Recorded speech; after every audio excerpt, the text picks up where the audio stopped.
ف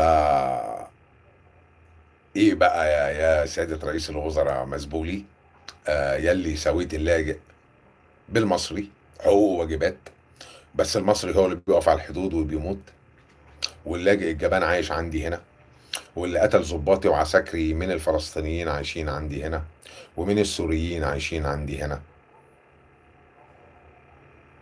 ومن العراقيين عايشين عندي هنا، والسعوديين عايشين عندي هنا. ما هو السعودي برضه بياخد 3000 ريال مش مكفينه في السعودية، جاي يعمل هنا شهبندر التجار ب 3000 ريال. انا بقى مرتبي كمصري في مصر 3000 ريال.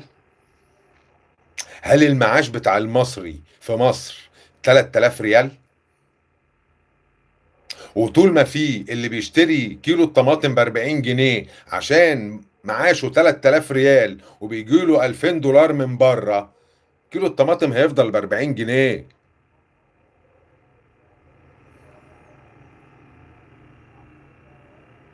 كيلو الطماطم هيفضل ب 40 جنيه.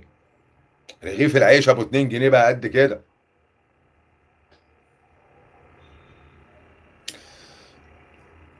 وارجع اقول تاني، حزب الكنبه المثقف اللي بيخاف على البلد مش هينزل الشارع، مش هيتظاهر، هيخاف على البلد. عنده دماغ بتفكر وشاف بكره فيه ايه، مش عايز يولع في البلد عشان ما يخشش في نفس الدوامه تاني. انما كام عيل في الشارع هتديله 500 جنيه هينزل الشارع ويقول لا للاجئين لا للاجئين؟ كام عيل؟